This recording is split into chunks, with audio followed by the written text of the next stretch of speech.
Welcome back to the Laravel Creator Series, and today I'm happy to have Tobias Petry with me. He is of course, Laravel developer and creator of many things in the database and SQL space. Welcome to the show, Tobias, and if you don't mind, just let everybody know who you are. Yeah, hi. I'm a Laravel developer, yeah, like you are. I'm probably one of the worst front-end developers you can imagine, but it's no problem because I like the backend and I'm like databases a lot more. So I hopefully that makes up that I still can't do proper Tailwind or JavaScript, like I can do small things, but complicated, I've always asked a designer to do that. That's great. You're just like the rest of us. We all have our Yeah. specialties.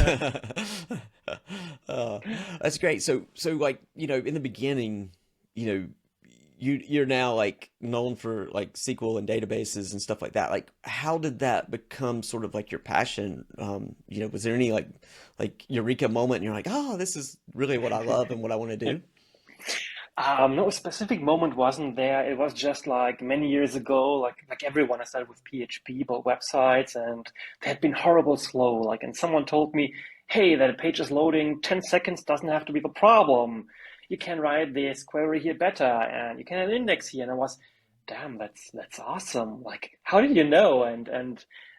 So I was introduced to like database optimization, and there had been a lot of great books like the High Performance MySql series, and I got into a rabbit hole. Like there's new stuff and new stuff to learn, and at some point I was like, yeah, probably you can call me a database wizard. And you've just stuck with it the whole time. You've never been like, this is not for me. I just you No, just love even it. in the NoSQL days, I was like, no, I'm staying on the SQL train. Either it dies with me or it keeps on running, and it kept on running. Oh, that's great. And so one of your newest projects is a MySql Explain tool. And the way it is sort of like a web app. You can kind of copy and paste your SQL into there, and then you kind of like you just kind of give tips, right, based on what you find within that query. Yeah, like tips is not implemented yet. Like at the moment, it's just you pasting and explain, and in the past you had these cryptic output, like with all the things you had to Google, and which would take you hours to just find what it means. And I was like, when working with clients, I was that's too complicated and start building internal tools to transform that stuff for me. And at some point, clients had been seeing that in the call with them, and they had been, "Hey, can we get access to that?" I was, um, I'm not sure. Like it was meant to be used by me, and obviously they had been paying me for using my own tool, and if I would give it for free away, it would be a problem. But after some time, I was, yeah, probably let's need it, and so build the tool to make to transform the standard explain to a graphical output. You can easily follow. You can follow the lines, what's happening, what is passed somewhere, and hopefully it helps you in fixing the issues. And at some point, I think later, maybe end of the year, maybe next year, hopefully I can add some hints like what you should look at and maybe an index to add. That would be obviously the next step when I find time for that.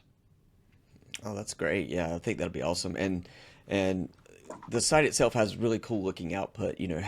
I guess, how long did it take you to build all this? And then what did you use to create the little Hmm. cool little, what do you call that? It's not a chart. It's, I call it a graph yeah, the because it graph. has Yes. lines and something like that. So I think a graph or flow because maybe it's flowing information would be the best. Yeah, like a Like flow chart. Yeah. yeah, my initial idea and then plan was to build in 4 weeks, like a small project, maybe not doing some consulting work for some time and just do it quick. But when I started, I was like, oh man, here's an edge case, there's an edge case, here's something I've never seen before. And then with everything I did, the project just exploded. Like, I think it was just now more than 3 months complete time. And I mean, 3 months working full time on that. I think I exceeded that. So the exact time is not known to me, but I don't want to look at it. It would look horrible. Um, the question on what I use, like what you see, the nice chart or flow, whatever, is a library of React I had to learn for that. It's called React Flow, which is drawing the shapes and lines. But all the magic is happening on the back end where I take the input and find all this stuff out, like what is passing there, what is a read, and the visualization stuff is just the smallest part. It's thousands of lines of code, just handling this stuff. Yeah, that's cool. I think it's going to be hugely, beneficial. I've already used it a few times, but trying to make it, the developers that maybe don't know SQL very well, we can paste it in, and then you can kind of visualize it and give it tips. I think that's going to be really beneficial, years to come. I think that site's going to pay for itself with the Yeah, time I you put hope. I into it. hope.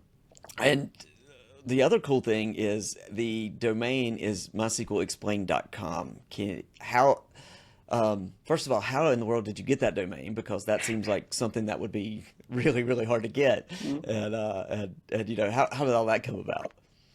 Yeah, I first started with the domain explainmysql.com, which I find because someone built a MySQL Explain project and abandoned it. So I was using that. But I myself was very often typing in MySqlExplain.com, and I was, damn, a white page. Nothing is loading because that's not my domain. It's the other words around. And I was, oh, it would be so awesome if the real domain would be available. And I was tweeting and just pure thrust, like, oh, typed in again another time the wrong domain. I'm too dumb for my own project.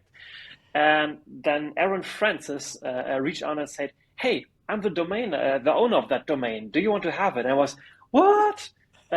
What a small world! Like you have that? Yeah, I have it for years. Just didn't have time for a project." And I was, "Okay, how much do you want to have?" And he was, "Oh no, no, I want to give it for free." And I was, "No, that domain is so awesome, you can't give it for free. I want to pay for that." So we had been negotiating a price for, I think, 4 weeks until we both find a value where we say, "Okay, that's a price I feel comfortable with." That's amazing. Yeah, that is. Not only is it an awesome domain, but it's more amazing that somebody had the Yeah, domain and they're like, "Oh yeah, I have that, and I'll help you out." And that just blows my mind on yeah, uh, that's awesome. how Wouldn't had small. never Yeah, expected that. I would have expected someone bought the domain, kept it lying around, had a plan, and completely forgot about it. yes, because I would always assume it would be some domain squatter just trying to sell it for Yeah, millions of dollars eventually. But yeah, that's yeah. probably. You want it here? I sold it for 200K. I'm like, yeah, sure, 200K for a free project. That's not working out. Exactly. Oh, but that is amazing. Yeah, that's probably the coolest story ever. Um, but that actually brings me to another project because you have tons of projects. The You have one called StackBricks, and Mhm. tell us a little bit about that one. Yeah, it's like MySQL Explain, like an internal thing I built then for everyone else. Which when I'm doing consulting, I have to test queries probably sometimes locally. And at some client where I said, here is a query, an index created, and it's going faster. And they'd been, okay, we can do it next sprint, edit it, and I coming back and was, no, it didn't help. I was, what was going on? And then I recognized, oh, wait, you're using a slightly different version. I had version 8.0.14 and you had 8.0.10, something like that. And the optimization didn't work there. So I was, okay, I need a way to run exact versions for my clients. And for some clients, even really old ones, like 12-year-old ones, like 5.6.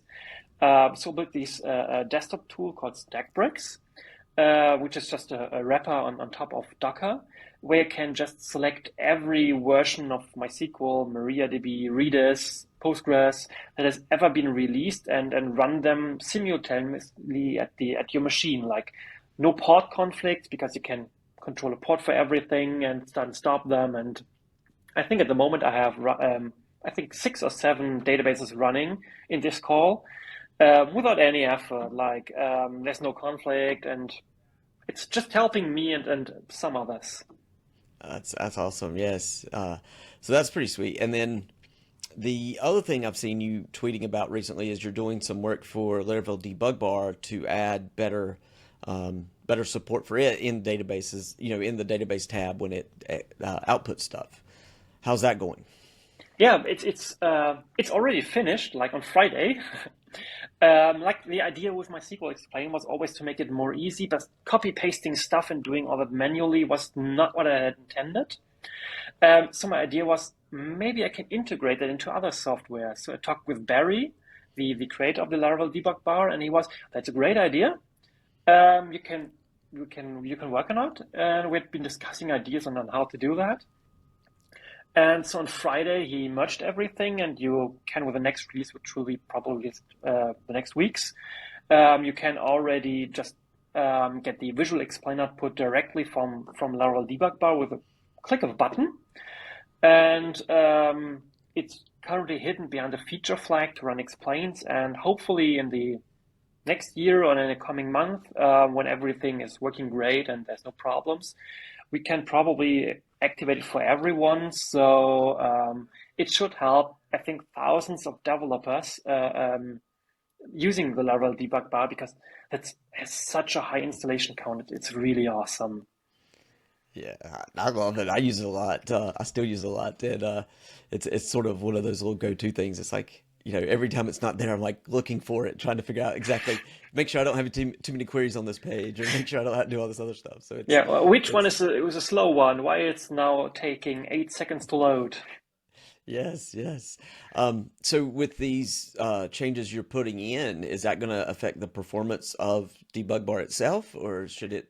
Yes, I mean, if you had activated the explain mode before, it was kind of slow because it had been running explain on every query it had been executing. But with a new thing I developed, it has zero impact. So it's a lot faster, which is awesome. And because of these changes, we can probably activate the explain for specific queries in the future for any query without any runtime impact and without any configuration flag, which would be great because very often I have running debug bar and why is that information missing? And then I look in the config, oh yeah, I disabled that because it's costing too much time, too much memory, and just having it like always on without any impact, that would be really awesome. That's sweet, yes. And this for those that don't know, Tobias also created two very handy methods on Eloquent, which was from I guess a year ago now, right? So Yeah, you created two raw SQL and dump raw SQL.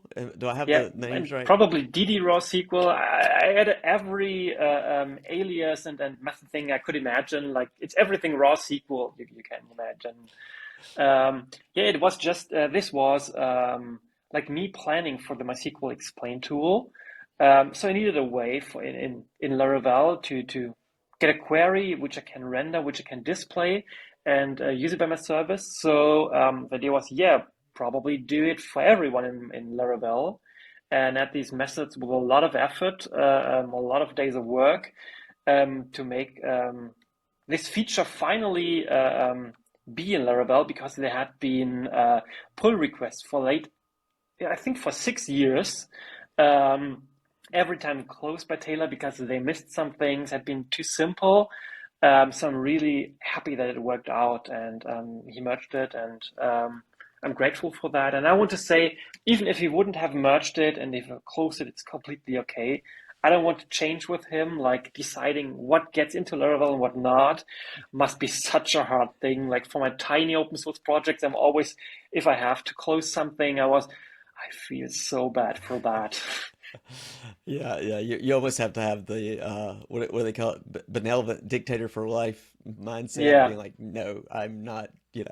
This is my idea, and we're not changing whatever I yeah, decide. basically. But yeah, that's awesome. Yeah, in just to kind of bring up, in the old days when you would try to dump a SQL query in Laravel, it would not put the parameters the variables and the parameters into the actual output. So you would just have like question marks, and then you'd have to actually copy paste, and then you'd have to like move stuff around manually, and then paste it into like SQL or like a SQL GUI or SQL command line or something like that. So it's hugely beneficial with these new methods.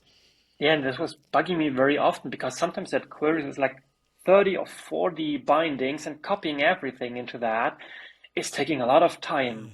And sure, everyone has built some helpers like replacing question marks with the thing, but then stuff had not been correctly escaped, or there had been just another question mark and had incorrectly replaced some things. So it just needed a lot better implementation, which is handling all the edge cases, which a simple string replace can't do.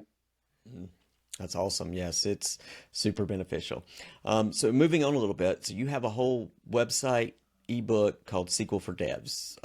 How did that get started? And how's the book sales going, I guess? Yeah, probably start with the website first.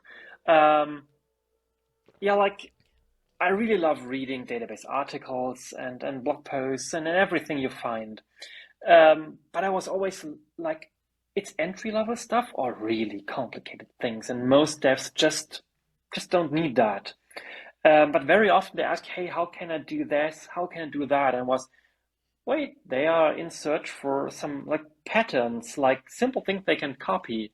So I started the SQL for Devs blog exactly for that, like small snippets they can copy with a tiny introduction, like 180 characters, like tweet length. Um, and they can copy it in their application and call it a day, and it's great.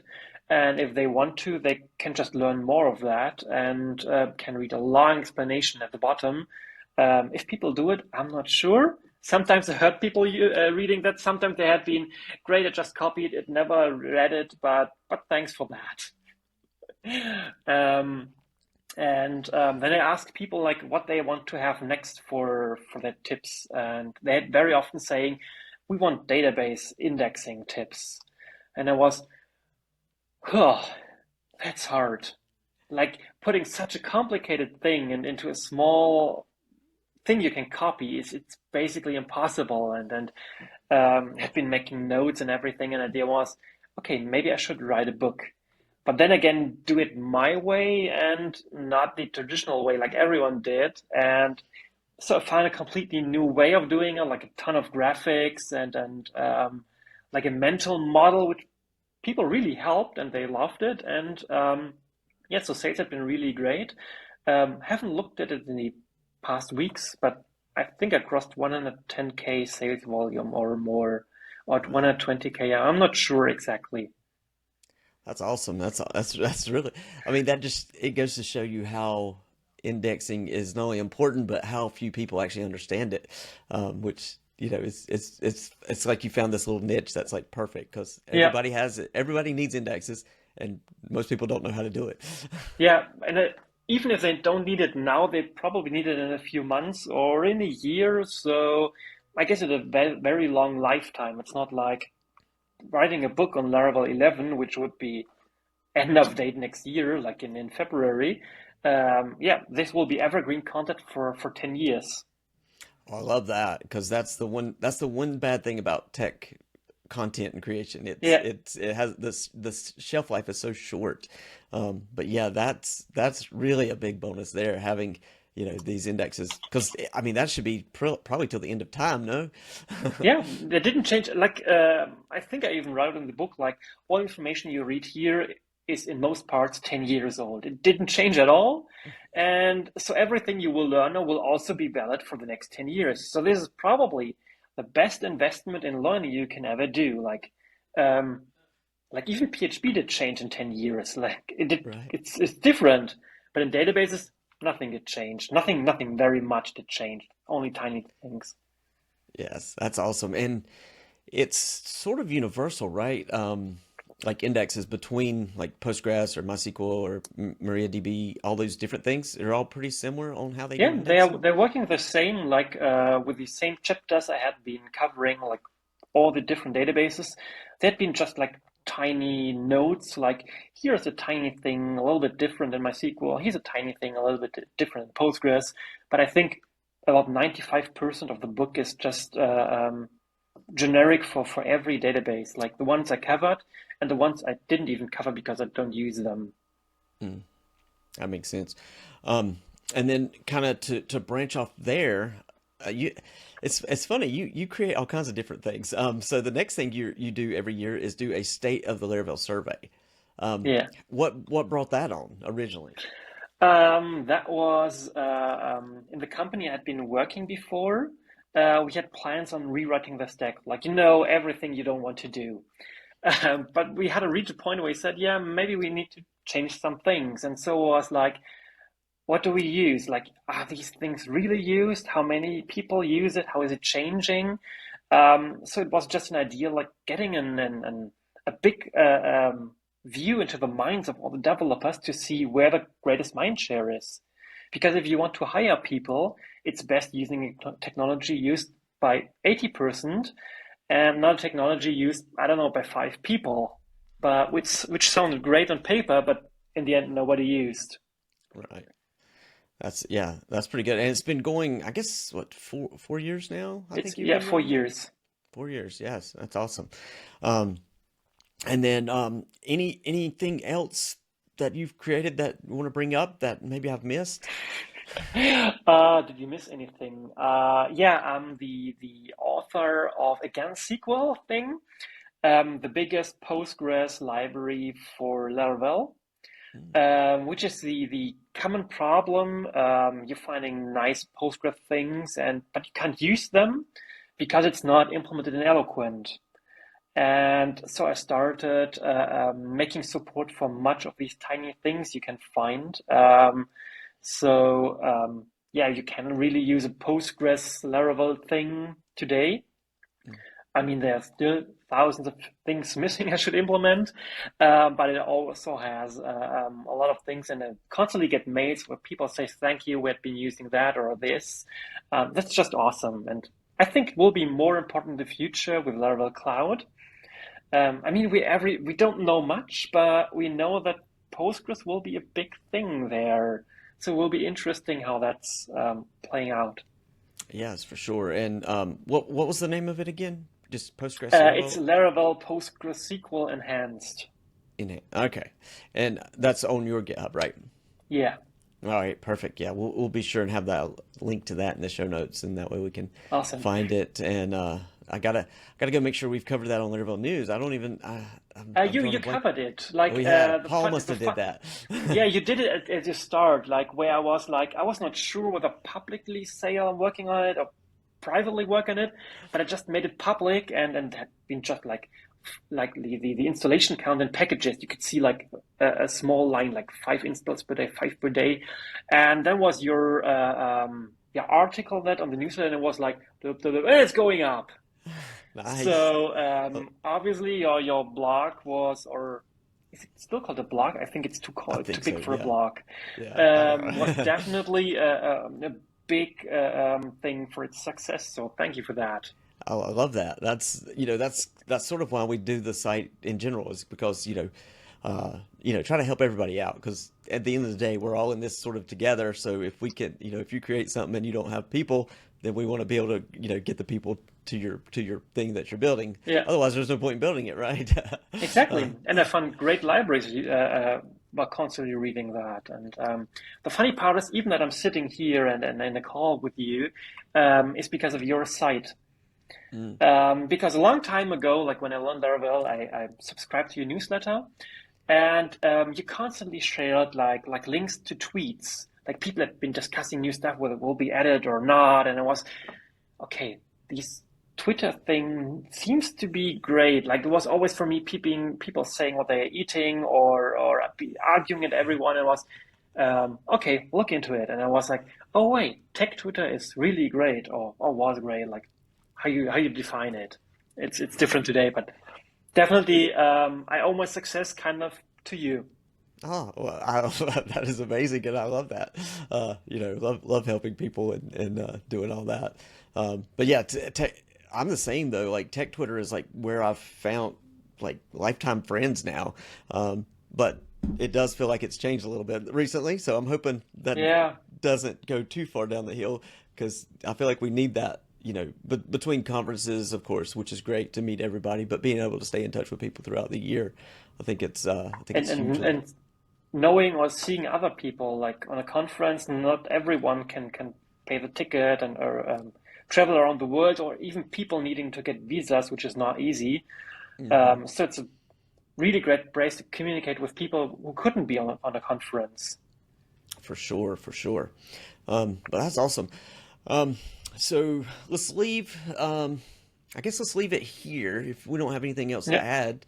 We're running up on about 30 minutes, so this seems like an awesome episode.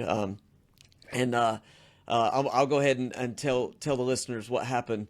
We recorded this episode, and then somebody didn't push record, so we this is our second run through, and big mistake, Eric. So Tobias, you have the right to punch me next time you see me in person. no problem. I did worse things. Oh, well, thank everybody for watching and staying tuned. And, check the show notes for all the links to Tobias, all the projects and everything he's building and his ebooks and everything. Awesome. Was great being here, and probably can be there next time when I build something completely new. Who knows?